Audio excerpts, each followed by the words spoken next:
Barking is not a behavior problem. It's a dog behavior. That doesn't mean that it's pleasant to have a dog that barks regularly.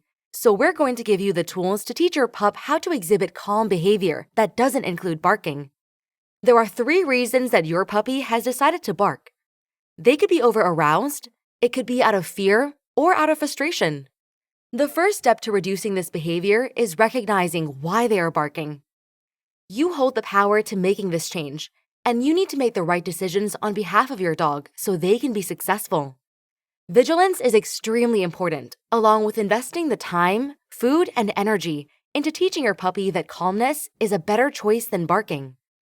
Let's explore some of the triggers that set off a barking puppy. Do any of these look familiar? Barking at things through the window, barking at other dogs or distractions on walks, barking for attention, barking when left alone, or just barking for the sake of barking. Barking is contagious.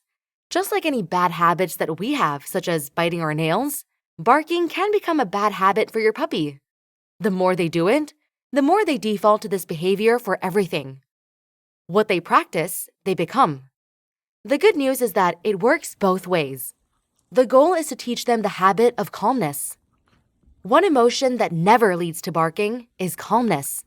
The more you instill calmness into your puppy, the less he will find the need to bark. Here are some ways to achieve calmness with your puppy. The calmness protocol involves keeping some of your dog's daily food portions aside. You will then spontaneously throughout the day reward your puppy when they exhibit calmness. This puts value into calmness and creates a dog that defaults to being calm. Passive calming activities are activities that promote calmness in your dog, such as long-lasting chew toys, lickable calm mats, scatter feeding, and sniffing. Active rest is also part of teaching calmness to your pup. Your puppy needs active rest away from the action. This can be quiet crate time or a separate place to rest in the home. Anticipating something exciting is a normal behavior for puppies. Every time you get up from the couch, your puppy thinks, "Is it walk time? Am I getting a treat or going to the park?" These are times we need our puppies to learn that nothing special is happening at this moment. We need to anticipate when our puppies might bark and try and prevent this from happening before it begins. So before you leave the couch, offer your pup a calmness activity, alternative to prevent the barking in the first place. It's easier to prevent than to stop barking once it has started. We can do many things to help our puppies succeed. For example, if you find that barking occurs every time the mail comes through the mail slot, then install an external mailbox instead. Take away the opportunity for the barking to start.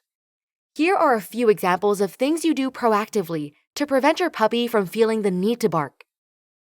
It's important to recognize that the goal is to teach calmness to replace the barking. Remember that any attention given to this behavior, negative or positive, will encourage the behavior. Don't forget that our puppies will take cues from our calmness.